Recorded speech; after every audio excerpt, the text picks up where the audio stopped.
Well, let's talk more about humanitarian assistance for Syria. We're joined by Feras Hussein, the head of programs at the NGO Orange organisation. Feras, good to have you with us. So what is the aid situation in Syria now? How much is getting through? How easy is it to deliver? Okay, good evening, first of all. I can say, like, during the previous, I can say 2 weeks, there were several attempts that ended successfully by opening two border gates to deliver the aids. And that was an effort by the UN. But, like, the point or the question is not about, I can say, how enough the aids are, but, like, how quick the response is. People are suffering since like more than 11, 12 years. And during that time, everything was collapsed. And this spot of the world was really considered as forgotten during the previous, I can say, 2 or 3 years. The funding going there was like going down and down. And like in several occasions, it was completely cut. And imagine this kind of suffer for all of those people. So once again, it's about how rapid I can say the aids can be delivered to those people.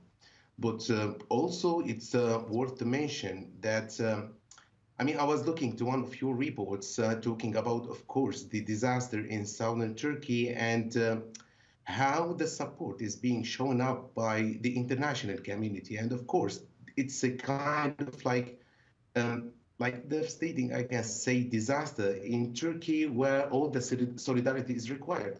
But like still the people there in southern Turkey are still still have a kind of hope in like because of the existence of a government that can support, some promises are being made. And of course, there is a kind of like very quick and strong system to respond to this kind of emergency. But like, what about West Syria and what about the people? In northwest Syria and who So will you're saying support them. the aid response wasn't as fast or big for the Syrians as it was for Turkey. Is part of the problem because they were already suffering because of the ongoing war, and some of the aid that has to go to them is going to opposition-held areas, which is incredibly difficult? Yeah, I mean, absolutely. But like also the point that that area depends a lot on the aids being delivered by the NGOs in general.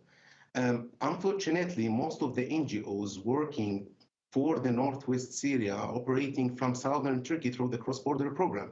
So like most of the, I can say the staff, teams, administrative structure of those NGOs were affected also by that earthquake.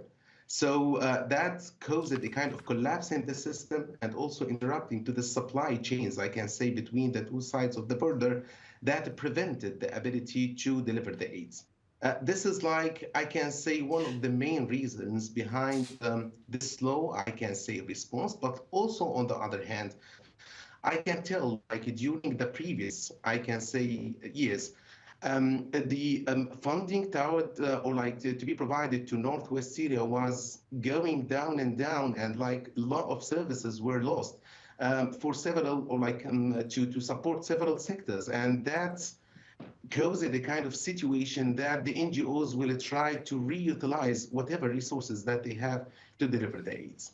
Um, Also, once again, the NGOs inside Syria and the teams to deliver the aids were hardly affected. And like you are showing now several, I can say, photos and clips from several NGOs that lost a lot of teams. And this has also affected us as Orange and other NGOs with their staff lost.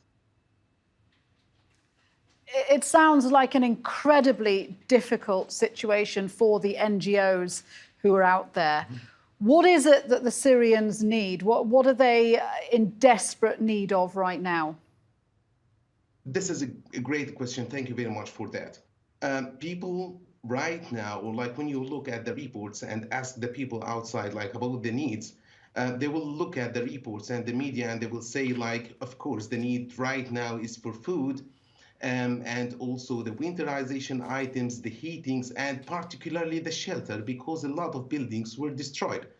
But like the point is like more relevant to the upcoming stage because during the previous years, people started to feel or like to enter a kind of a stage for early recovery, and they started to gather their breaths and to start to find their own solutions to move forward and keep going. But like the earthquake struck, and that caused a kind of like destruction of the very simple systems that people created.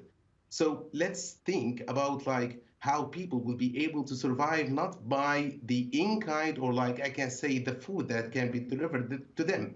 It's more about like how many people lost their job opportunities, how many people will be able to secure or like to win bread for their families, and how they will be able also to receive any kind of basic health services, education, what kind of suffer that the upcoming generation will be subjected to. Because like once again, because of this disaster, several systems were completely collapsed. Talking once again about the healthcare, the health system, the hospitals that were crowded by a lot of people seeking for like this kind of, I can say, support.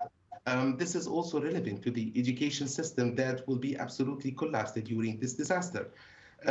So like once again, let's think about like the near future of the people, because like they have no dreams, they have no more any dreams to maintain and also to keep them powered enough to move forward. It is a very sad situation. Feras, thank you for speaking with us about that. Feras Hussein there.